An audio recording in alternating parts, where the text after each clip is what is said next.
مشائخ نے 10 ایسی باتیں بتائی ہیں کہ جن کی فکر کی جائے تو انسان کو آخری وقت میں کلمہ نصیب ہوتا ہے، اس کا خاتمہ بالخیر ہوتا ہے۔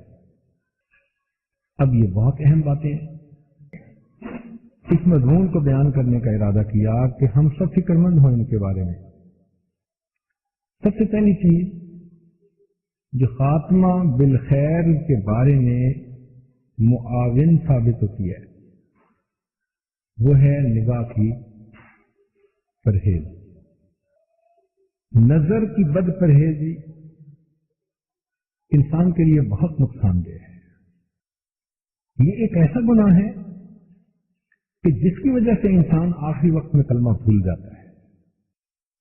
اس کو چھوٹا گناہ نہ سمجھیں، یہ جو ہے نا حسرت کے ساتھ کسی غیر کی طرف نظر اٹھنا، ہائے یہ بھی مجھے مل جائے، یہ بھی میرے پاس آ جائے، دل کی شہوت کے ساتھ جب انسان کسی پر محبت کی نظر ڈالتا ہے تو اس کے بدلے میں اللہ کی محبت سے محروم کر دیا جاتا ہے۔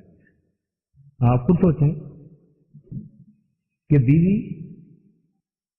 فاقہ برداشت کر لیتی ہے، پھٹے کپڑے پہن کے گزارا کر لیتی ہے، روکھی سوکھی سب برداشت کر لیتی ہے، لیکن اگر اس کا خاوند کسی غیر عورت کی طرف ایک نظر اٹھا کر دیکھے تو بھی برداشت نہیں کرتی۔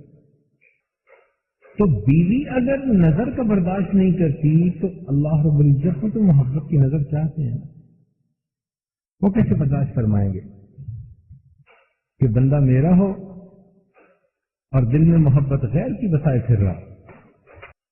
بیوی اگر خامند کو غیر کی طرف نظر ڈالتا دیکھے بولنا چھوڑ دیتی ہے، ناراض ہوتی ہے۔ اللہ تعالیٰ بھی اس چھوٹا سے عمل سے بندے سے ناراض ہو جاتا ہے۔ یہ بہت نازک مسئلہ ہے، محبت کا معاملہ، کیونکہ محبت میں غیرت ہوتی ہے نا، اس کی وجہ سے بیوی گھر چھوڑ کے چلی جاتی ہے، غیر کی طرف دیکھتا کیوں ہے، اور کہتی بھی ہے کہ میں تیری ساری غلطیاں میں برداشت کر سکتی ہوں، یہ نہیں برداشت کر سکتی۔ تو ایمان کی حفاظت، آخری وقت میں کلمہ نصیب ہو جائے، اس کے لیے چند اعمال جو فائدہ پہنچاتے ہیں۔ پہلا عمل اس میں سے نگاہوں کا پرہیز، دوسرا عمل مسواک باقاعدگی کے ساتھ کرنا۔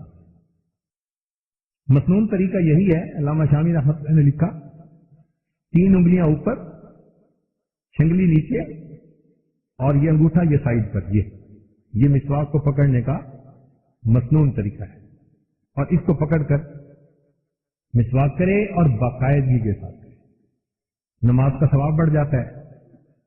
اللہ تعالیٰ اس عمل کو پسند کرتے ہیں۔ نبی اسلام نے فرمایا کہ اگر مجھے امت کی مشقت کا ڈر نہ ہوتا تو میں وضو کے ساتھ مسواک کا کرنا لازم قرار دے دیتا۔ حدیث پاک میں آتا ہے کہ جو آدمی مسواک کا اہتمام کرتا ہے، جب آخری وقت آتا ہے تو ملک الموت اس کے پاس آتے ہیں، اور ملک الموت شیطان کو اس بندے سے دور بھگا دیتے ہیں اور اس بندے کو کلمہ یاد دلا دیتے ہیں۔ کتنا بڑا انعام ہے اس مسواک کی سنت پر پابندی سے، کہ ملک الموت آتے ہیں تو شیطان کو اس سے دور بھگا دیتے ہیں اور اس بندے کو موت کا وقت اس کو یاد دلا دیتے ہیں، ابھی میں آ گیا ہوں، تو کلمہ کی توفیق نصیب ہو جاتی ہے۔ چنانچہ علامہ شامی رحمۃ اللہ لکھتے ہیں مسواک کے بارے میں، من منافعہ تذکیر الشہادۃ عند الموت، اس کے فوائد میں سے ہے کہ موت کے وقت کلمہ شہادت بندے کو یاد آ جاتا ہے۔ رزقنا اللہ تعالی بمنہ وکرمہ، تیسرا عمل جس سے کہ آخری وقت میں انسان کو کلمہ نصیب ہو سکتا ہے کہ انسان اپنے ایمان پر اللہ کے حضور شکر ادا کرے، کیونکہ اللہ رب العزت کا یہ فیصلہ ہے، لئن شکرتم لازیدنکم، اگر تم میری نعمتوں کا شکر ادا کرو گے تو میں اپنی نعمتیں تمہیں اور زیادہ عطا کروں گا۔ تو اللہ رب العزت نے ایمان والی جو نعمت عطا کی، ہم اللہ کا شکر ادا کریں۔ میرے مولا تیرا کتنا بڑا کرم، تو نے ایمان کی توفیق عطا فرمائی۔ جب ہم شکر ادا کریں گے تو اللہ رب العزت اس میں اور اضافہ فرمائے۔ تو بھائی اللہ نے ہمیں ایمان کی نعمت عطا فرمائی، کتنا بڑا اللہ کا کرم، اس پر شکر ادا کریں۔ شکر ادا کرنے کا ایک بہترین طریقہ نبی علیہ الصلوۃ والسلام نے دعا سکھائی، قربان جائیں محبوب دو عالم پر کیا احسانات ہیں ان کی امت کے اوپر۔ فرمایا کہ یہ دعا مانگو صبح و شام، رضیت باللہ ربا، میں اللہ سے راضی کہ وہ میرا رب ہے، وبمحمد النبیہ، میں محمد صلی اللہ علیہ وسلم سے راضی کہ میرے نبی، وبالاسلام دینا، اور میں اسلام سے راضی کہ وہ میرا دین ہے۔ ہم خوشی کا اظہار اس پر کریں گے اور اللہ کا شکر ادا کریں گے، اللہ اور نعمت عطا فرمائے۔ چوتھا عمل جس سے کہ آخری وقت میں انسان کو کلمہ نصیب ہو سکتا ہے، اللہ تعالیٰ کے راستے میں صدقہ و خیرات کرنا، اللہ کے راستے میں خرچ کرنا۔ سیدہ عائشہ صدیقہ رضی اللہ عنہا فرماتی ہیں کہ جب رمضان آتا تھا، میں نبی علیہ الصلوۃ والسلام کی مبارک زندگی میں 3 بڑی واضح تبدیلیاں میں دیکھتی تھی۔ پہلی تبدیلی، نبی علیہ السلام عبادت میں بہت زیادہ مشقت اٹھاتے تھے، پہلے بھی عبادت کرتے تھے مگر رمضان آنے پر بہت زیادہ عبادت میں کھپا دیتے تھے اپنے آپ کو۔ اور دوسرا فرماتی ہیں کہ اپنے دونوں ہاتھوں سے اپنے مال کو اللہ کے راستے میں خرچ کر دیتے تھے۔ اور تیسرا فرماتی ہیں کہ دعاؤں کے اندر بہت عاجزی اور لجاجت فرمایا کرتے تھے۔ ہم بھی یہ تینوں عمل کریں رمضان مبارک میں۔ حدیث مبارکہ ہے صدقہ کے بارے میں، ان الصدقۃ تطفئ غضب الرب وتدفع میتۃ السوء، مشکات شریف کی روایت کہ صدقہ اللہ رب العزت کی ناراضگی کو بجھا دیتا ہے، ختم کر دیتا ہے، اور بری موت سے بندے کو بچا لیتا ہے۔ بھئی صدقہ مصیبت سے بچاتا ہے تو سب سے بڑی مصیبت تو بری موت ہے نا۔ اسی لیے ہمارے اکابر اپنے بچوں کے ہاتھوں سے صدقہ دلواتے تھے فقراء کو۔ بچوں کو جب دیتے تھے کچھ تو ان کو سمجھاتے تھے کہ تم اس کو جمع کرو، اور جب جمعہ کا دن آئے تو تم مساکین کو دو، مساجد میں دو، اللہ کے راستے میں خرچ کرو۔ تو بچوں کو صدقہ کرنے کی باقاعدہ یعنی تربیت کیا کرتے تھے، اور اس سے فرق نہیں پڑتا کہ آپ 1 لاکھ دیں یا 1 روپیہ دیں۔ انگریزی میں کہتے ہیں it's not the thing which count, it's the thought. چیز کو نہیں دیکھتے، بندے کی نیت کو دیکھتے ہیں۔ اس لیے ایک بزرگ کھانے میں ان کو آلو ملے، بڑا اللہ کا شکر ادا کر رہے ہیں۔ کسی نے کہا کہ یہ سڑے ہوئے آلو ملے ہیں، بڑا شکر ادا کر رہے ہو؟ کہنے لگے ہاں، میں یہ نہیں دیکھ رہا کہ مجھے کھانے میں آلو ملے، میں اس چیز کو دیکھ رہا ہوں اللہ جب آپ نے رزق کو تقسیم کرنے کا فیصلہ کیا تو آپ نے اپنے اس بندے کو بھی یاد رکھا۔ یہ تھوڑی بات ہے، یہ تھوڑی بات ہے کہ اللہ نے مجھے یاد رکھا، مجھے ملا تو صحیح نا اللہ کی طرف سے، سبزی ملی تو کیا ہوا۔ 5واں عمل جس سے کہ آخری وقت میں انسان کو کلمہ نصیب ہو سکتا ہے، اہل اللہ کی صحبت اختیار کرنا۔ اللہ رب العزت ارشاد فرماتے ہیں یا ایھا الذین آمنوا اتقوا اللہ وکونوا مع الصادقین، اے ایمان والو اللہ سے ڈرو اور سچوں کے ساتھ رہو، نیک لوگوں کی صحبت اختیار کرو۔ تو اس صحبت سے بندے کو آخری وقت میں کلمہ نصیب ہوتا ہے۔ حضرت مفتی محمد شفیع رحمۃ اللہ علیہ فرماتے ہیں کہ میں نے ایک شعر پڑھا مولانا روم رحمۃ اللہ علیہ کا، یک زمانہ صحبت با اولیاء بہتر از 100 سال اطاعت بے ریا، کہ اللہ والوں کی ایک لمحہ کی صحبت 100 سال کی بے ریا عبادت سے بھی بہتر ہے۔ تو فرمان لگے کہ میرے ذہن میں نا ایک سوال پیدا ہوا کہ شاعر لوگ اکثر باتوں میں افراط و تفریط کر جاتے ہیں، شاعرانہ مزاج ہی ایسا ہوتا ہے، اکثر و بیشتر محتاط لوگ ایسا نہیں کرتے، تو لگتا ہے کہ اس میں مولانا روم رحمت اللہ علیہ سے بھی کچھ ایسا ہی ہوا، جذبات کی راہ میں بہہ گئے کہ اللہ والوں کی صحبت ایک لمحہ کی ہو تو 100 سال کی بے ریا عبادت سے بہتر۔ نقطہ جو ذہن میں آ رہا تھا نا وہ یہ کہ اگر کہہ دیتے کہ 100 سال کی عبادت سے بہتر تو کوئی مسئلہ نہیں تھا، نہیں، کہا 100 سال کی بے ریا عبادت سے بہتر۔ یہاں آگے مسئلہ پھنس گیا۔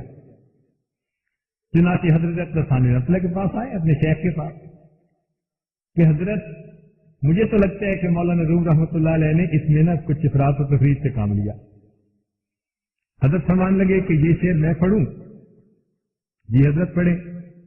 تو حضرت ثانی رحمۃ اللہ نے شعر پڑھا، یک زمانہ صحبت با اولیاء بہتر از لکھ سال اطاعت بے ریا۔ کہنے لگا حضرت 100 سال سمجھ میں نہیں آ رہے تھے، آپ نے 1,00,000 سال پڑھ دیا۔ پھر حضرت ثانی رحمۃ اللہ نے ان کو بات سمجھائی، فرمایا کہ اچھا یہ بتاؤ کہ اگر کوئی بندہ 1,00,000 سال بے ریا عبادت کرے تو اس کو اپنے اچھے خاتمے کا یقین ہو سکتا ہے؟ گارنٹی تو کوئی نہیں کر سکتا۔ شیطان کی مثال سامنے، لاکھوں سال اس نے عبادت کی، انجام برا ہوا۔ قرآن مجید میں تذکرہ ہے بلم باور نے 300 سال عبادت کی، انجام برا ہوا۔ تو اتنی عبادتوں کے باوجود انجام کے بارے میں گارنٹی تو کوئی نہیں کر سکتا۔ فرمایا اس کا مطلب یہ ہوا کہ 1,00,000 سال کی عبادت کے بعد بھی گارنٹی تو کوئی نہیں نہ دے سکتا۔ جی فرمایا کہ اللہ والوں کی صحبت میں بیٹھنے سے اللہ کے پیارے حبیب نے گارنٹی دے دی۔ حضرت وہ کیسے؟ فرمایا کہ حدیث پاک میں نبی علیہ السلام نے فرمایا کہ اللہ والوں کے پاس اگر تم بیٹھو گے، ہم رجال لا یشقا جلیسہم، یہ وہ بندے ہیں کہ ان کے پاس بیٹھنے والا بدبخت نہیں ہوتا۔ اور فرمایا کہ بدبخت وہ ہوتا ہے جس کا انجام برا، جس کا انجام اچھا ہوا وہ بدبخت نہیں ہو سکتا۔ تو گویا لسان نبوت سے خوشخبری مل رہی ہے کہ ایک لمحے میں وہ نعمت مل سکتی ہے کہ اللہ تعالیٰ انجام اچھا فرما دے گے۔ اسی لیے اللہ کے لیے محبت کرنا قیامت کے دن عرش کا سایہ نصیب ہونے کا ذریعہ ہے۔ حدیث پاک میں نبی علیہ السلام فرماتے ہیں کہ 2 شخص جو اللہ کی رضا کے لیے، دین کی نسبت کے لیے ایک دوسرے سے محبت کریں گے، ہم المتحابون فی اللہ، اللہ تعالیٰ ان کو قیامت کے دن عرش کا سایہ عطا فرمائے گا۔ 6واں عمل جس کی وجہ سے آخری وقت میں کلمہ حاصل ہونے کی آسانی نصیب ہو سکتی ہے، اللہ رب العزت سے محبت کا اظہار کرنا، اللہ سے محبت کرنا، محبت کا اظہار کرنا، کس سے؟ اللہ تعالیٰ سے۔ کیوں؟ اس لیے کہ جو شخص دنیا میں اللہ رب العزت سے محبت کی کوشش کرے گا، اللہ تعالیٰ سے دوستی بنانے کی کوشش کرے گا، قیامت کے دن اللہ کے دشمنوں کی قطار میں کبھی کھڑا نہیں کیا جائے گا۔ یہ کیسے ہو سکتا ہے کہ بندہ اللہ سے محبت کے لیے کوششیں کر رہا ہو، ہمتیں عمل کر رہا ہو، زندگی گزار رہا ہو، اور اللہ اس کو قیامت کے دن اپنے دشمنوں کی قطار میں کھڑا کرتا ہے؟ 7واں عمل اللہ کے خوف کی وجہ سے گناہوں کو چھوڑ دینا۔ اس کو ہے نا دنیا کی بدنامی سے گناہ چھوڑ دینا، کسی کی سزا کے ڈر سے گناہ کو چھوڑ دینا نہیں، اللہ رب العزت کے خوف کی بنا پر گناہ کو چھوڑنا۔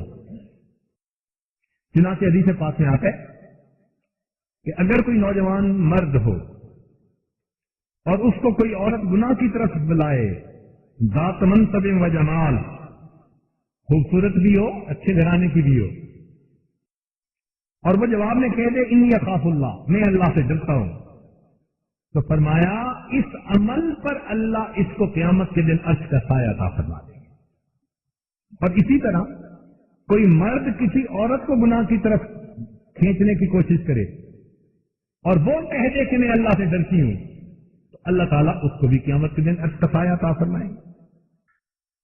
8واں عمل جس کی وجہ سے خاتمہ بالخیر آسانی سے ہو سکتا ہے، اذان سننا اور اس کے بعد اذان کی دعا پڑھنا۔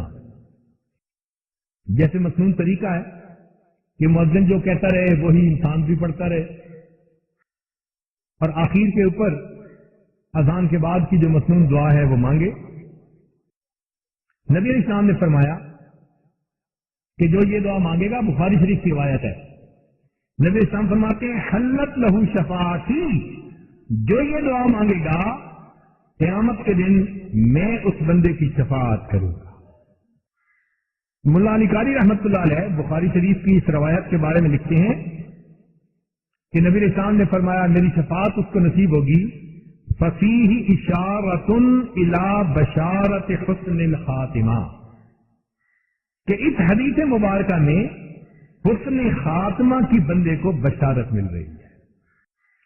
9واں عمل جس کی وجہ سے آخری وقت میں بندے کو کلمے کی توفیق ہوگی کہ بندہ اس کی دعا مانگے، اللہم بارک لنا فی الموت وفیما بعد الموت۔ صبح شام اس کو کئی مرتبہ مانگنا سنت عمل بھی ہے۔ اللہ سے دعا مانگے یا حی یا قیوم برحمتک استغیث، اے اللہ اپنی رحمت سے میری مدد فرما دیجیے۔ کلمہ کثرت کے ساتھ پڑھے، اس لیے کہ جو عمل جتنا کثرت کے ساتھ کرے گا موت کے وقت میں وہ عمل اتنا آسانی سے کرنا اس کو نصیب ہو جائے گا۔ چنانچہ علماء نے لکھا ہے کہ بعض لوگ موت کے وقت کاروبار کی باتیں کرتے ہیں، کئی لوگ موت کے وقت گالیاں بکتے ہیں۔ جو زندگی میں کلمہ اکثر ان کی زبان پر رہتا ہے آخری وقت میں وہی لفظ نکلتے ہیں۔ تو بھائی جب کلمہ بار بار پڑھیں گے، لا الہ الا اللہ کا ورد کریں گے، تو یہ کلمہ زبان پہ اتنا چڑھ جائے کہ بے دھیانی میں بھی انسان کلمہ پڑھتا ہے۔ چنانچہ ہمارے ایک تعلق والے دوست تھے، خوب کلمے کا ورد کرتے تھے، کسی وجہ سے ان کو آپریشن تھیٹر میں جانا پڑا تو ڈاکٹر نے کہا کہ جب میں نے ان کو انستھیزیا دیا اور بے ہوش کیا تو یہ اس بے ہوشی کے وقت میں بھی زبان سے کلمہ پڑھ رہے تھے۔ کہنے لگے کہ جب آپریشن ہو جاتا ہے تو پھر آدھا پونا گھنٹہ لگتا ہے اس کو ہوش میں آنے میں، وہ آدھا پونا گھنٹہ کلمہ ہی اونچی آواز سے پڑھتے رہے۔ تو ہم اس کلمے کو اکثر پڑھیں، چلتے ہوئے، پھرتے ہوئے، بیٹھے ہوئے، گاڑی میں سفر کرتے ہوئے، لا الہ الا اللہ، لا الہ الا اللہ، لا الہ، آرام سے کر سکتے ہیں۔ آج اپنے اختیار سے اگر کلمہ پڑھیں گے تو موت کے قریب جا کر جب اختیار چھننے والا ہوگا اللہ اس وقت بھی پڑھنے کی توفیق عطا فرما دے۔ 10واں عمل جس کی وجہ سے خاتمہ بالخیر میں آسانی ہوتی ہے، قرآن مجید کی ایک دعا ہے، انسان اس کو اپنی دعاؤں کا ایک حصہ بنا لے، روز مانگے۔ کون سی دعا؟ ربنا لا تزغ قلوبنا بعد اذ ہدیتنا، اے اللہ ہدایت دینے کے بعد ہمارے دلوں کو ٹیڑھا نہ فرما دینا، ہمارے دلوں کو ٹیڑھا نہ کر دینا۔ وَهَبْ لَنَا مِن لَّدُنْكَ رَحْمَةً، اور ہمیں اپنی طرف سے رحمت عطا فرما دیجیے۔ اب یہاں پر حب کا لفظ استعمال ہوا۔ حب کا مطلب ہوتا ہے کسی کو تحفہ دینا، ہبا کر دینا۔ ہم اس سے اس ہبا سے ہے، کیا مطلب کہ اللہ اپنی رحمت ہمیں ہبا کر دیجیے۔ کیا مطلب؟ بات سمجھنے والی ہے۔ جنت ہمارے عملوں سے ہمیں کبھی نہیں مل سکتی۔ کیوں؟ کہ عمل ہے محدود، فانی، اور جنت تو ہے ہمیشہ باقی رہنے والی۔ تو فانی عملوں پر باقی رہنے والی جنت کیسے ملے؟ ہمارے عمل اس کوالٹی کے ہو بھی نہیں سکتے کہ جنت کی قیمت بن سکے۔